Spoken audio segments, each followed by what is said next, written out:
All right. Well, welcome everyone. Welcome to the Southeast Ohio History Center, and welcome to our members and friends who are joining us online. My name is Jessica Siders. If I haven't had a chance to meet you, I'm the director here, and I am really honored tonight to be able to introduce Tom O'Grady, who, for many of you, probably needs no introduction, but I'll introduce him anyway and maybe tell you some stories that you might not know about him. Although he tells me I will never know his full biography, and that is true. If you need a restroom at any time, they are all the way at the end of the Great Hall, and to your left, down that hallway, and then they are on the left. We also have some wonderful snacks in the back, so feel free to grab some snacks, some punch and water. There are wonderful cookies back there too, so we don't really want to eat all of this ourselves in our staff meeting, so please feel free to eat them. All right, well, Tom O'Grady, where to begin? So Tom starts his bio by saying that he sailed on one of the sister ships of the Edmund Fitzgerald on the Great Lakes. He also says that he only won the lottery once. It was in 1970 with the draft, and he was draft number 1. Fortunately for all of us, he did not end up going to Vietnam. He ended up spending a year in Korea. He trained as a radio operator and got a wonderful Southeast Asian vacation in Korea instead of in Vietnam. When he came back, he attended OSU and Ohio University, and he then launched the first comprehensive statewide curbside recycling program in the state of Ohio. He has been promoting waste reduction and sustainable development for more than 40 years, and his passion for history started actually doing waste cleanups in Athens County. He stumbled upon some of the remnants of the old Hocking Canal, and ever since he has been interested in canals. Let's see, John Quincy Adams, Indian Mounds, barns, architecture, immigration, and how different immigrant groups put their mark on the landscape. I don't even know, but Tom has such a wealth of knowledge in historic preservation, and his time advocating for historic preservation has spanned most of his life and his career. He spent 40 years advocating for the preservation of the Athens Asylum, and so tonight will be a little bit more of a personal history from Tom about his experience with that and where he sees the asylum going and where he hopes it can go in the future. So please join me in welcoming Tom O'Grady. Thank you, Jessica. I have a lot of pictures to show you, so I'm going to just jump in. I'm going to try and let the pictures do as much of the talking as possible. But I would like for us to start, as we start into this notion here, just to keep these notions in mind. In my opinion, buildings and trees are a large part of the wealth of our society. And unfortunately, we don't treat them that way. We are one of the most important nations in the world that dispose of these things on a regular basis. Anyway, the Athens Asylum. I came to Athens County 42 years ago. I lived in the woods without water and electric for a year, and then I moved into the asylum. But not because of that, but because there was a volunteer program, resident volunteer program, and I volunteered there for 12 more years after that when it closed. And I took that picture in 1981 on a nice, beautiful, snowy day. And what I'm not talking about today is the Kennedy Museum. A lot of people who've been up there have been to the Kennedy Museum, and it's nice. But this is about the Athens Asylum. So it was built 1868 to 1874 by Levi Schofield out of Cleveland, Ohio. And he built it at age 26. It was the first building he built out of a long career of a lot of places. He built an even larger one in Columbus, largest building in the world under a single roof until they built the Pentagon during World War II. So anyway, you've probably seen a lot of these pictures, and I'm just going to kind of go through them just to give us a feel of what was actually created in this community. And compare it to what we create today. This was created when Ohio was young and undeveloped. And you know, there's probably all kinds of reasons and excuses why we don't do these kinds of things anymore. The Athens Asylum was the largest business in Athens, Ohio, and in Athens County for a century. Much larger than the small college across the river from it. Anyway, it's quite a thing that this community is inherited and been given the opportunity to be the steward of. The lakes and ponds were designed, and the grounds were designed by another landscape architect out of Cincinnati, Ohio, Herman Harlan, who had another quite a good legacy, but I don't know if he did anything better than the Athens Asylum grounds. He did Mirror Lake in Columbus and the Central Park in both Chillicothe and Springfield. This is the spring at the asylum. Quite the gathering place at the time. And you might think those are local folks, but I believe that they were clients. They were treated a little differently once upon a time. Again, clients on the asylum grounds. Lover's Lane went from the main administration building on down to the ponds at the bottom of the hill there. Quite an overview. Look at that size of that building. Of course, it's the Kirkbride building. Thomas Kirkbride was not an architect, he was a psychologist. He came up with a concept design, and it was repeated by lots of architects around the country. The Kirkbride plan is also known as the baffling design of the asylum building.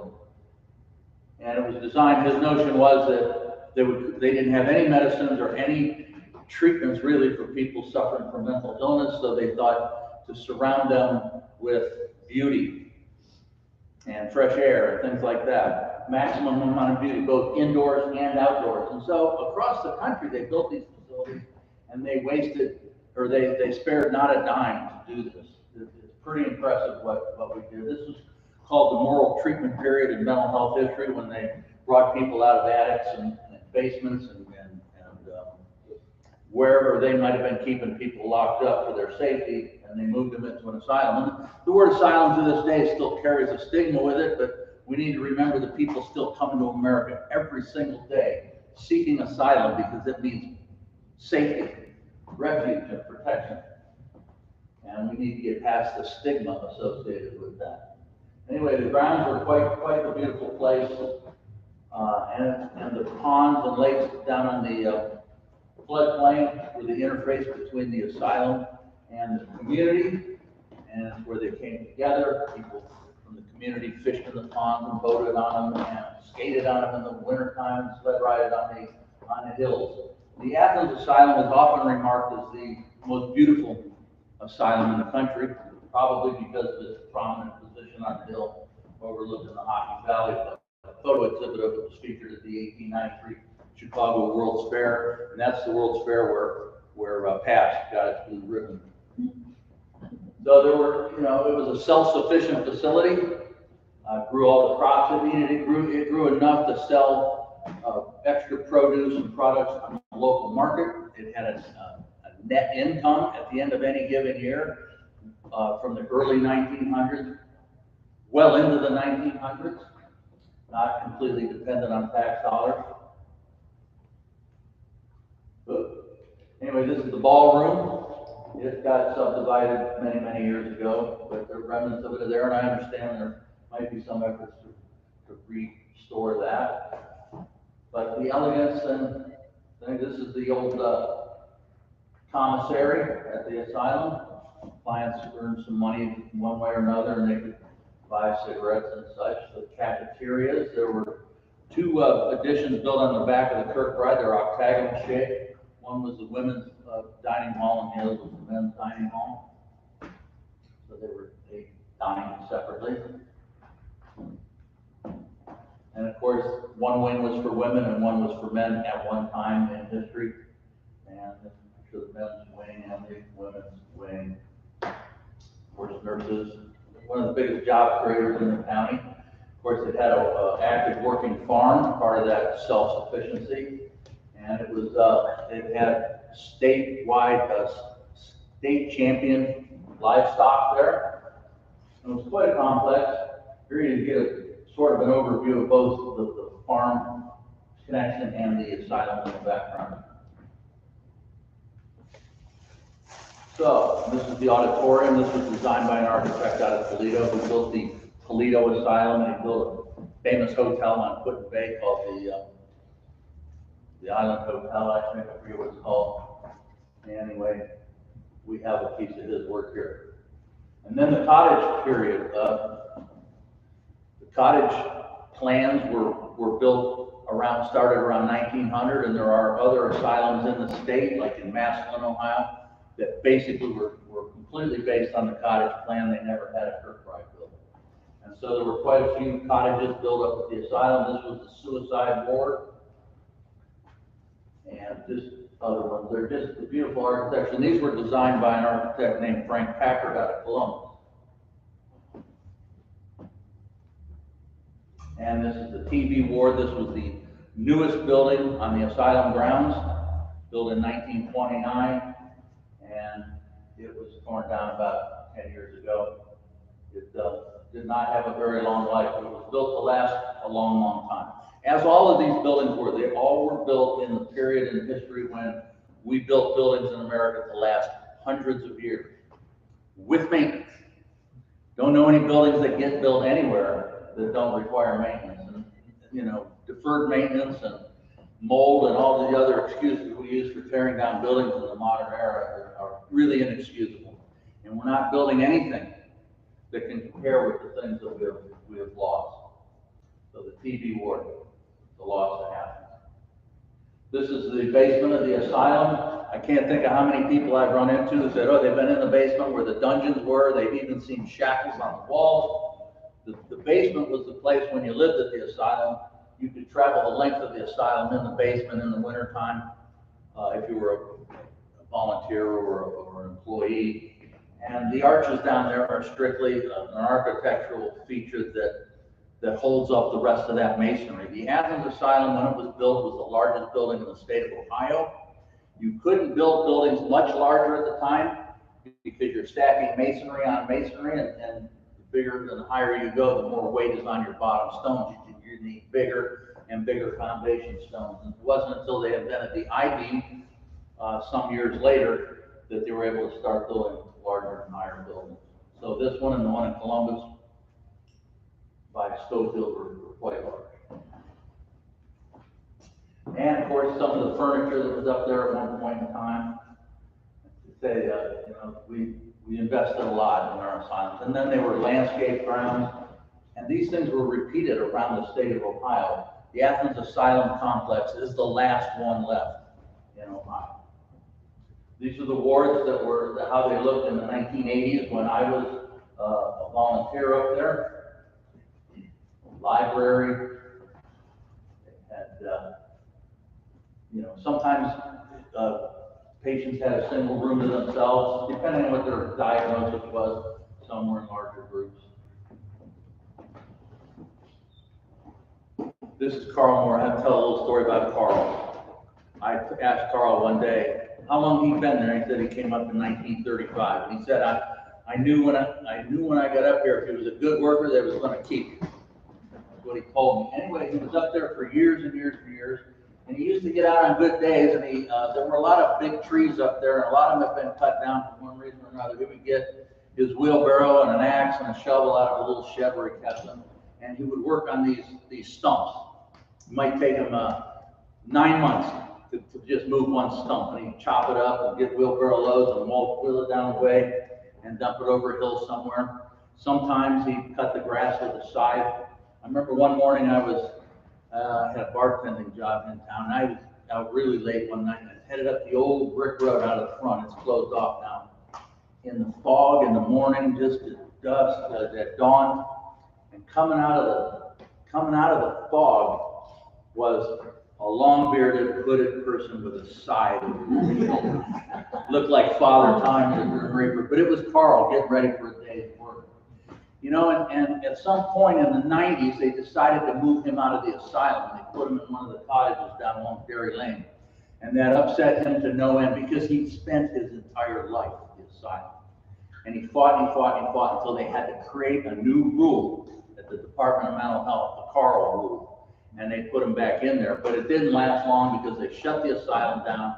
Last I heard, Carl was living in an apartment building along the side of the highway over in Athens County.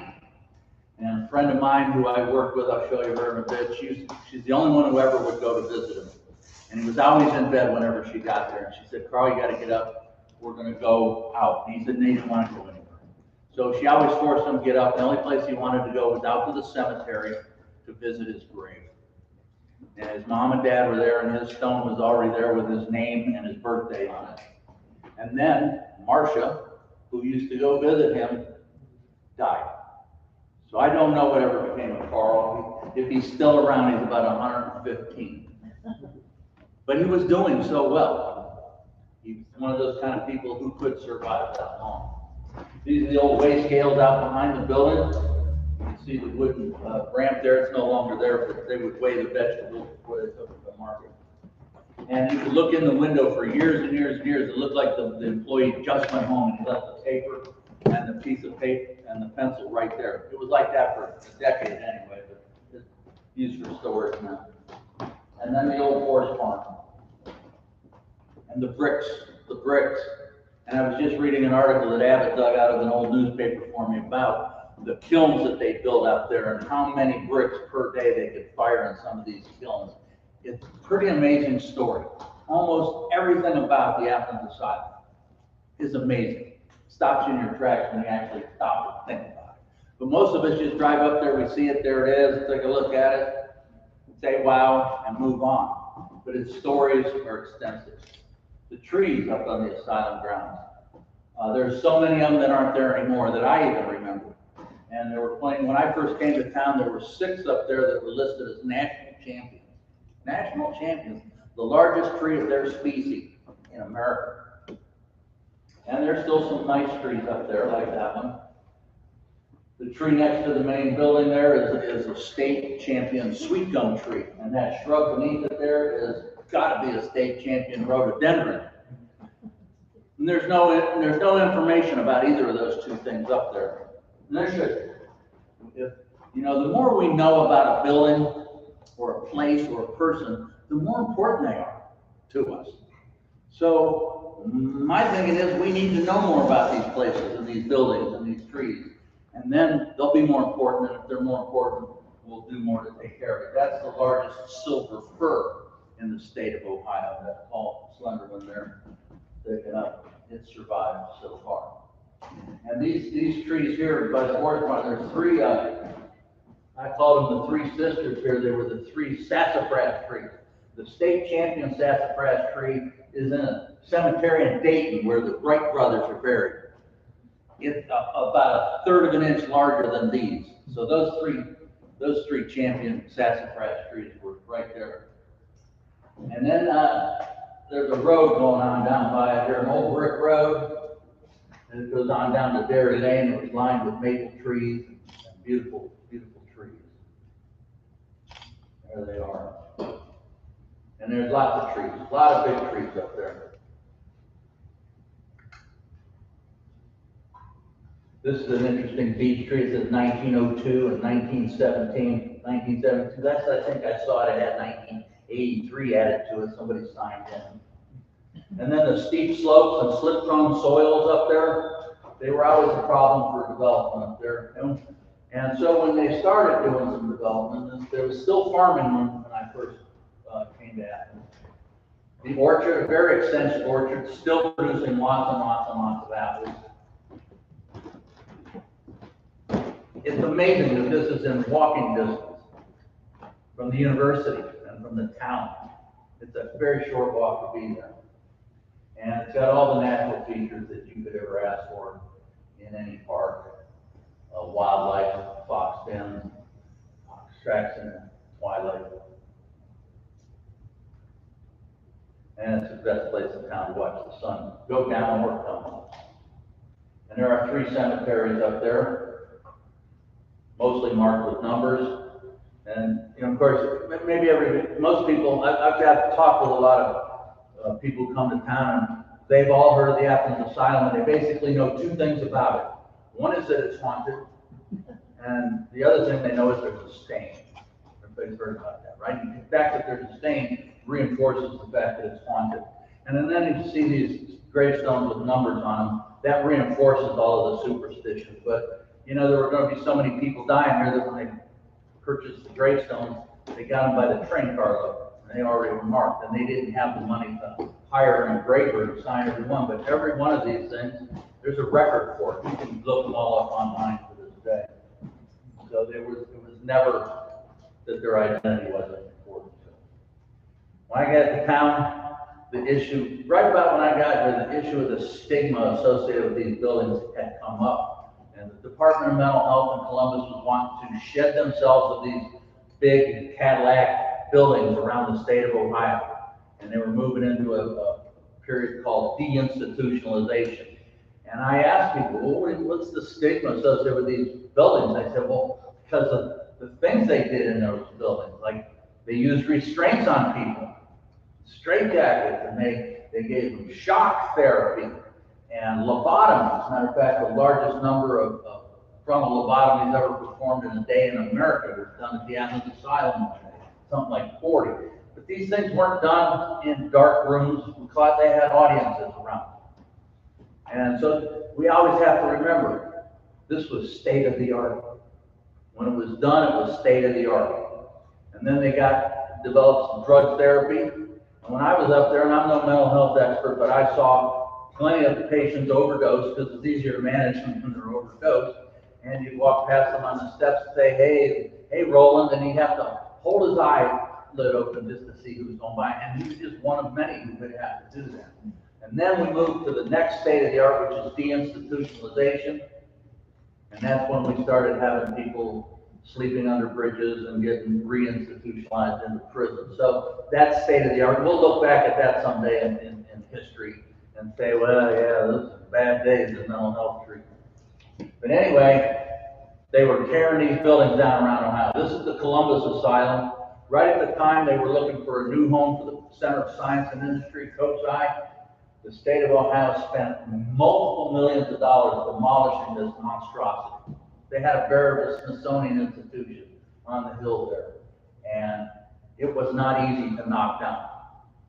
These things are built so well. I mean, you can see how thick those walls are. So stewardship, that's our job. We inherited a lot in this country. And with the asylum came a lot. This is the old floodplain where the lakes and the gardens were. These gardens go back to 1823. They even predated the Athens Asylum. You can see an old stone, it's like a gravestone next to the log cabin. It says Cutler Botanical Gardens, 1823 to 1973. They lasted 150 years, and they died. But anyway, then we relocated the river, and it's all gone. There's Indian mounds that were on the asylum grounds, were the Danes Mounds. And when I discovered this one, you can see that there's been transects done for a class at some point. And whatever they discovered, they left it that way for many, many years. And it was finally completely wiped out with the development of an apartment complex up there.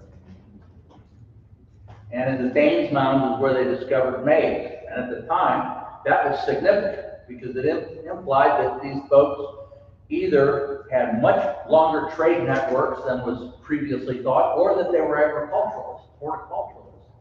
Now we know they were, but at the time, back in the 70s, they did not know that. But it was an important discovery.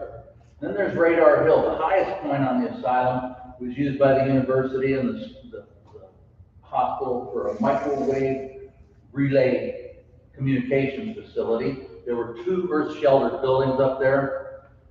George Ebert and I always thought it would be an outstanding place to put an observatory.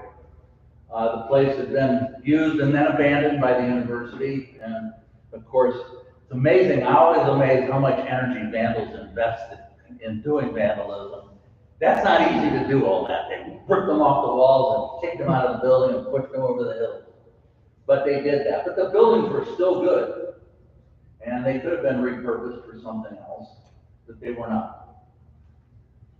The first preservation efforts I'm aware of is when the dairy barn was scheduled for demolition in the 70s, and Orr Anderson and his wife Harriet called the Governor Jim Rhodes, and they managed to preserve that, and it has been an amazing contributing facility in this community for a half a century. And they probably thought he should, he was a, troublemaker by raising those kinds of issues. And lots of things still happen there to this very day. This is that road I was telling you where the three sisters, the sassafras trees are. They decided they were now the university is going to build.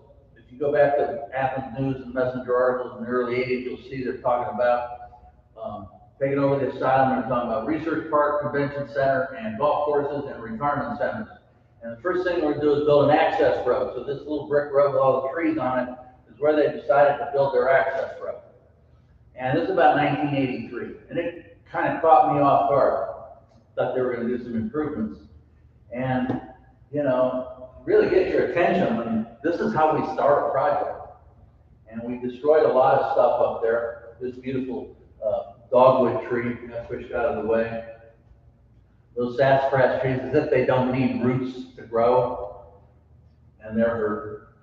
And then they built the road, and it slipped, because there were slip-prone soils. And they built it again, a second time. This is just to build a little road. And this is the first stretch of a road that's supposed to go all the way up to the orchards, where it really gets steep and slip-prone. This little putt-putt course next to the little access road, it pretty much got buried and inundated. And then it slipped again. That's a lot of earth moved for a little access road. I remember watching one day when the owner of the company that was messing up on this thing finally flew in on a helicopter and landed on the basketball court. You can't imagine this stuff. Now this looks like, an earthquake in Nicaragua, but at the time it was economic development in southeast Ohio. And it damaged that building, the old horse barn. The brick roads up there got all torn up. I mean, completely demolished. Lots of earth got moved around to the floodplain, and you're not supposed to fill floodplains without permits from the Environmental Protection Agency. So this beautiful little road here doesn't, the road exists, but the bricks are gone. And we're still building this road here. So this is my introduction to both economic development and historic preservation all rolled up in one. I didn't know, what do you do? Who do you talk to? And when most of the leaders in the community were supporting this because the university was doing this. And so they hauled all this earth into the floodplain and put it down below these buildings. That decision was made by somebody in mental health, not a scientist or an EPA. And then the very following autumn, after the rain, the building at the top of the hill collapsed. And this is an old building with big beams in it. They don't fall down that easy. Sometimes it takes them decades to collapse, but it fell down overnight. And then there was a day, about a year later, they decided they were going to build a biotech facility up here on this hill. There was only one tree. Only one tree. First thing they did was got that tree out. They couldn't go around it, couldn't go left or right, and that was gone. And then they did all this development up there and decided not to build the biotech facility. It's now the location of the composting facility up there, which I heard just last week from somebody connected to it that it almost was shut down last year, and it's always on the verge of being shut down at any moment. So anyway, this is a picture from the Athens Messenger, one of the clients watching them remove the lakes and ponds. He was quoted in the Athens Messenger saying, "They're destroying our front yard." I took this picture of another client watching them tear up the backyard. This was something I saw. There were lots of these benches, and I was working with communities all over the county with some recycling and cleanup. And I was talking to some senior citizens up in the South, and they was wondering if they could get some park benches. And I said, "Oh, I know where you could get some." And by the time I went and asked, they'd all been scrapped or sold or gone. I mean, look how many there were. And there wasn't a single one available for the village of Gloucester. And then there were the builders. When mental health decided they didn't want to use the cottages anymore and the west wing of the asylum, they turned the heat off. They didn't drain the place. And so that did a lot of damage as pipes broke and water got behind the paint and plaster, and they all looked like that. And so there was an opportunity for local people to express an interest in using it, local individuals and agencies, and lots of them did. But then the red tape was thrown up that you have to demonstrate that you have the money to restore the building before you can use it. And of course, then nobody could afford to restore an entire building, but they could have worked their way in and done something. But anyway, this is what these buildings look like. It was really imposing to anybody who looked at them. And then one day, I made a phone call to the Zaleski CCC camp over in Benton County and just asked, I said, do you guys have any workers over there we could borrow for a day or two? And they sent me 6 workers for 8 days. And they came with shovels and brooms and masks and helmets and uniforms, and they cleaned all these buildings up. I mean, they didn't repair them or restore them, but what looked really so imposing, when they were done, somebody might walk in and say, oh yeah, we can do something with that, or that. You can imagine exhibits or reading rooms or something in these buildings. And, but no, nothing happened in any of them for a long time. That one could have been moved into instantaneously. It's still empty to this day.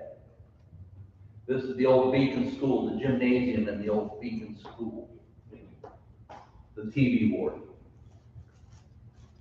There was a winter when all these trees got so overloaded with snow, the snow laid them all flat down on the ground.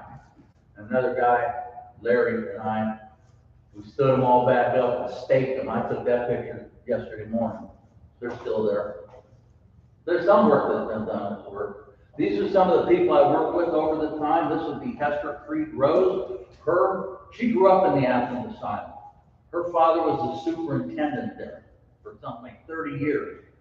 And this is her daughter, Marcia Rose. And they were the ones that I would go to Board of Trustees meetings with to ask questions and, try to make suggestions, which never ever went anywhere. And then we would go to the State House in Columbus and testify in House committee meetings and Senate committee meetings. And we even had a meeting with the governor's office one day that we scheduled weeks and weeks and weeks in advance. And then when we got there, the governor was busy that day. So we met with somebody who said, well, talking with me is just like talking to the governor himself. And I didn't laugh out loud. This is Larry Lankus. He worked at the asylum, and he headed up the resident volunteer program. And here he is testifying in the State House because we didn't think that the university had demonstrated that it was capable of being the best stewards. The community should somehow be involved in this process. And that was in 1988. Bob Eichenberg, the county planner, and I'll tell you what, everybody who stuck their neck out and tried to testify or ever say anything, go to any meeting, were always risking their job. And everybody paid consequences whenever they did that. And out of all the meetings that we went to at the State House, the only thing we ever got out of it was this House Bill 576 is what transferred the land and buildings from mental health to Ohio University. It's about a 5-page law. We managed to get this one section in here, and it says the Board of Trustees of Ohio University shall create this community advisory board that involves all these kinds of people. And then, of course, when it happened, the university appointed people who didn't have anything to do with getting this law passed. It's kind of a joke. Window dressing is what it was called back in the day. Anyway, and then Phil Cantino, a botanist, he was very instrumental in helping getting a land lab established up there at the asylum. And then George Ebert, a mental health center employee, he always did a lot of education and awareness, and he still does that to this day for us. He gives talks and he gives asylum tours on a monthly basis and more when we can. But anyway, and then there was Chad Keister, a grad student who made a lot of noise about the asylum at a period of time, and it was when I was burning out and didn't want to keep it up that he did that. And then Marge Stone, everybody's heard of Marge. She was one of the voices for preservation at some point. And Tom Walker, a member of NAMI, the National Association of Mental Illness. When the university took over, they immediately abandoned the cemeteries, and they got all overgrown. So Tom Walker and this group took them over and started maintaining the cemeteries and did tremendous amounts of work. And in doing so, they helped people learn more about it. And one of the things we found out, just an interesting sidelight here, there are two graves side by side. Maybe you heard it on the news recently. Grave number 280 is the Confederate soldier who was part of the Morgan's Raiders, came through. He ended up at the asylum. And then he's buried right next to Israel Johnson, a member of the United States Colored Infantry, who's from Big Run, Ohio, over near Stewart, Ohio. And they're buried together. And nobody knew that for the longest time. It's just a point of interest. Don't even know if they knew each other. Another fellow that's been very helpful to us over the years is Tim Traxler. He helps us promote the asylum and the importance of preserving this heritage. And he has challenged everybody at any level to defend what kind of decisions they are making regarding our public heritage. And that's a tough job. It's a really tough job. And he's a hero of mine. They used to have these extensive system of greenhouses up there. They were built with wood that was quarried out of bogs. It was never going to rot, but they were torn down and destroyed. The planting beds had been ripped up. And then they started using the land for, lease it out for cell towers and other projects. This is the auditorium. I was excited when they were going to put money into the auditorium. Notice these big, beautiful trees out front. And so, trees are good places to hook your ladder so nobody steals them. And, of course, none of these trees exist today. So many of the trees with so many of the projects have been lost on the asylum grounds because they're not considered important. Then the TV ward, in 2014, they decided to tear down the TV ward without going through the community advisory board. Tim sent copies of the law to board of trustees, to the president of the university, to the head of the financial offices, and they basically tore it all down and then responded to him after the building was gone. But anyway, there's the TV ward. It was crushed up and used on the hills up there, in violation of state law. And then the following summer, the university got a senator from Springfield, Ohio, outside of our district. No consequences for his actions to this voting group. And he introduced a bill to change House Bill 576 so that it's not required by the University Board of Trustees to have a community advisory board. They can if they want. So that happened in 2014 in the summer, right after the TV board was demolished.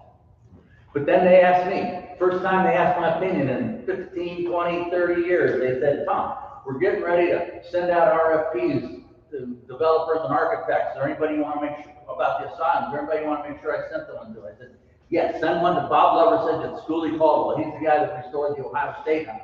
Send one to him. He presented a proposal. Some committee sifted through 65 of them. His was one of the final 4. And then the committee that selected unanimously chose him. I felt like, oh good, now I can go home and watch cartoons. And I don't worry because he knows way more about all this stuff and I feel confident. And he put together a framework plan for the university and then was unexpectedly let go because somebody on the board of trustees had friends in Cincinnati who were architects and they hired them instead. You can't make this stuff up. This is how historic preservation goes. It's not fun. It's not fun at all. So anyway, Bob Loversedge, not only did he do the Ohio State House and 3 other state houses in America, he did the Carlisle building in Chillicothe. I was there the night it burned. It was built in 1885 and it burned. Arson. Anyway, they put it out. It stood empty without a roof for 10 years. This is what it looks like today. He was the guy for the job. He really was the guy for the job. This is the asylum back in 1985 from up on the roof. You can see it's got good solid roofs. No holes in the roofs. No matter what direction you look. You wish you could get up on top there too, don't you? We were up in the tower there. Pretty cool. Anyway, this is in pretty good shape when the university took it over. That's a picture just a few years ago. Look at it, it's falling apart. That doesn't happen overnight, all these open windows. That's the roof, looking through the daylight. Then they spent almost $20 million just in the last couple of years up there. They tore down a big chunk. And then, this next series of images I took yesterday morning. They built a parking lot where that building was, and there's about 14 of these lampposts. Each one of these lampposts, where there never was a lamppost ever in the history of the world. There's 14 of them now, and each one costs about $20,000 to install. They put a lot of concrete down. There's almost nothing more expensive than concrete, so the brick streets got ripped up, and lots of concrete got poured. And the roof remains open. I took that picture yesterday morning. Yesterday morning. This building continues to suffer from neglect every single day. Windows open, wide open. Any kind of animals can get in here. So many windows. And we give tours of the asylum. And people say, how come those windows are open? And I brought this up at Asylum Advisory Committee meetings. I don't know how many times. So what am I supposed to tell people who come from Toledo to see this haunted asylum? Why are the windows open? Why haven't we put some plywood? I mean, we're not talking $20 million to block off these windows. The buildings are covered with vegetation. Vegetation does pass up. The gutters, we could have fixed these gutters 20 years ago. Look at that. This is yesterday morning. This is after we just spent $20 million. Water almost every corner. It's hard. Now, look at this. I was in this building just before COVID. Some high school students got permission to get a tour, and they asked me if I would give it. When I showed up, somebody else was there to give the tour, so I went with them. I'd never been in this building, but the windows were all open on the other side. But it wasn't until I got up into the restroom and I saw the big steam heaters hissing steam. And there's no wall. This was in February of 2020. Yeah, February 2020. We were heating the great outdoors. And that's the picture I took yesterday morning. So if you go up there and you walk into the Kennedy and have a nice time and walk back out to your car and leave, it might seem like we're doing good work up there. But we're likely to lose a lot more of this building than you can imagine. I don't know what that is, but I did notice that might be an omen. The buzzard on the roof. I can't tell you how many windows are just open, all the time, open. And then, speaking of windows, out of the redevelopment of the east wing of the building in the last 2 years, they replaced all the windows. These windows were 150 years old, made of old growth wood and old glass. If you read anything about historic preservation, they say, repair your windows. You will never, ever get a payback by replacing your windows. They were all taken out and replaced with windows that have a 35 to 50 year life expectancy. That's tragic, and these are gone. I've asked 3 times, 5 times, what happened to the old windows? I mean, this is the famous haunted Athens Asylum. How much could we sell just one window for? And they're gone. Can't get an answer to that. So many of these windows, yeah, they need work. They weren't broken. The problem was they were not energy efficient. They never were energy efficient, but they wanted to make them, so they could have put a storm glass on. And if you look anywhere, and it has rendered working on the other wing of the asylum now ineligible for certain historic preservation funds because the building doesn't meet the standards anymore strictly because of the window replacement. That's tragic stuff. So anyway, and look at all the other damage that's happening to the bricks. And this is that nice little brick road. That's what it looked like yesterday morning. And they're still cutting trees. I don't know, maybe it was dead, maybe it was going to fall on somebody, but I looked really close and I couldn't see any heart rot or anything. And then last year, I was at the advisory committee meeting and they They don't have any money for the roof, but they told us they allocated $250,000 to tear down this garage, which is full of stuff that they still use, take in and out every day. And so they were challenged on that several times, like, can't you just put an orange fence around that and use the $250,000 to repair the roof? Well, they couldn't do that. And anyway, eventually they put some plywood on the windows. It's a solid building. It's not going anywhere. And they're still using it every day. And the person in charge of that is leaving the university. But they did put some plywood. But these buildings, and then they're putting up all these really noisy iron lungs up there. It's getting so noisy just full time. It was so quiet, silent up there for so long. But now all these big noisy things, and when we give tours, people say, what's all that noise? What can you say? And when you raise these questions in committee meetings, you just get moved on. This is the old blacksmith shop. I just took a look at it yesterday morning, and I saw these pipes going into it. That looked interesting. So I went around to see what that was all about, and they go right on through and come out the other side. So I looked in there to see what was in there, and there's lots of styrofoam and some pipes. I mean, it's the best use we can. I'm all for recycling. Tell me, I'm for it, 100%. But is this the best we can do with our historic buildings? Look at all these buildings up there. I expect this is the last chimney in town. There were a dozen chimneys when I came to town almost, but they're almost gone. Look at that. Nobody's building garages like that. You know, and every time I hear, well, it costs so much because you got to pay prevailing wage. You know what? Restoring these buildings, there are so many jobs for students where they can get education and training and help do some work and make some money. And everything doesn't have to be prevailing wage that we do up there. This building that when it's missing, I'm afraid this is going to get torn down too because it wasn't part of the original. Give me a break. That is such a solid building, but it wasn't part of the original. You're those kind of things. This is a picture of this building, Cottage L, we called it, in 1988. This is it yesterday morning. No windows, you know, wide. Now, doesn't have to be this way. This is the Traverse City Asylum, big Kirkbride building, abandoned 30 years. Same problems. Same problems. And this fellow approached the city with his group, and they wanted, in July of 2000, we're not talking 40 years ago, 20 years ago, to redevelop an agreement to renovate the historic buildings in a way consistent with the city's district plan.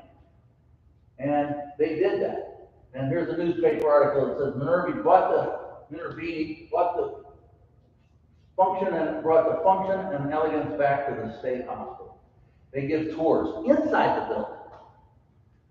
And they have redeveloped. The entire bottom floor is called the Mercado. It's a marketplace with restaurants and nightclubs and every kind of store you can think of. Outside, there's all kinds of activities happening there. All kinds. I mean, just look at some of these things going on. And little boutiques of all different sorts in there. There's one of the little buildings that used to be a fire department for the asylum. It's now the bakery. You can't walk past without getting sucked into. I was up there back in 2015, and I saw this amazing thing. So this isn't something they're done with, but it's been functioning now as a village for at least a decade. So it took them 10 years to do what we haven't succeeded in doing here in Athens in 40. I mean, one little thing after the next up there. And those beautiful archways, those are the doorways and windows to these shops. There's senior citizen facilities there, quality care. There's farmers markets are held up there. There's exercise rooms, bookstores, cafes, you know. And I know Traverse City is a little bigger, but you know what? I'm that glad you know how. Oh, Athens would be a destination for lots of people if that asylum was doing something other than crumbling. The Kennedy is not going to save it. It needs a bigger vision than that. Moving the police department and some administration offices up there is not going to save it. That doesn't inspire anyone. They have apartments in this building. They had the bottom floor was the marketplace, the center was businesses, and the upstairs was was residential from high-end all the way down to affordable housing. Nice stuff. Bookstores, restaurants, there's a brewery in there, they have, you name it. Weddings and prom nights and all kinds of activities at the asylum. Here's an outdoor concert, and they have indoor concerts. They have natural grounds, just like this one, lots of grounds. And I remember talking to the lady in the cider shop, and she said, oh yes, and for every glass of cider that we sell, hard cider, so many cents goes toward replanting trees on the ground. And she was so excited about it. She had such a sense of ownership. And then the big trees that fall over, they mow around them because they're so massive, they're part of the infrastructure of the landscape. Really amazing. And then she said, what this building doesn't have is its central administration building. The biggest part of ours, the center, it was taken out 50 years ago. So they have steel and glass there. And she said, and we're going to build that back. And that commitment, she was just a bartender. I love that. But anyway, they're promoting the trails and the natural areas around it. And it's a success story, and they got a long way to go. So, and he saved an American treasure. And I don't know that he spent a gazillion dollars like we have. There's another one in Buffalo, New York, and it's a hotel now, high-end hotel, same issues. And here's one in Dayton. This is the other last Kirkbride in Ohio. The rest of the complex is gone, but they turned the Kirkbride into a senior housing called 10 Wilmington Place for seniors. And it's been that way for decades now. And this is one in Stanton, Virginia. Stanton, Virginia, by the way, boasts of still having 90% of their historic buildings. How amazing. And it's a great place. If you have never been to Stanton, Virginia, go. It's worth it. The Museum of American Folk Culture there is. What's that? The Museum of American Folk Culture is there too. That too. Yeah. That too. And it's the hometown of Woodrow Wilson, and it's got a lot of history there. Let me just want to leave you a few thoughts, because I'm done now. Buildings and trees are society's wealth. Deferred maintenance and demolition are wasted opportunities. Historic preservation and adaptive reuse of buildings is sustainability on steroids. We're trying to convince kids to save bottles and cans and newspapers. We need to save buildings, put them back into use. In an era of global climate change, widespread deforestation and demolition of useful buildings is among the worst things we can be doing as humans. I want to talk about the inherent energy in a building. This building, the amount of energy it took to mine the clay, to transport the clay, to fire the clay, to transport it again, to stack these bricks up, the amount of energy it took to cut the timber, and then transport the timber, and mill the timber, and put it in this building, and the pipes, and every other thing that's in here. When you consider the amount of energy that has been invested to be here, and then we will use energy to demolish it and replace it with a building that has a 30 to 50 year life expectancy, it's not defendable. The science and the finances do not support that. And this town is losing its heritage. This is the oldest, the first university west of the Alleghenies, the oldest. That's a distinctive thing. It's one of its most important things should be its legacy, its heritage. What we need in America today is leadership on showing America how to repurpose and make our old buildings green buildings of the future. And Athens could be a laboratory for that. The number of buildings on the campus and on the asylum grounds and throughout the town and throughout this region. And fixing these buildings up creates jobs. It educates us and the people who do the work. We can't come up with better stuff. We're not going to mine coal here anymore.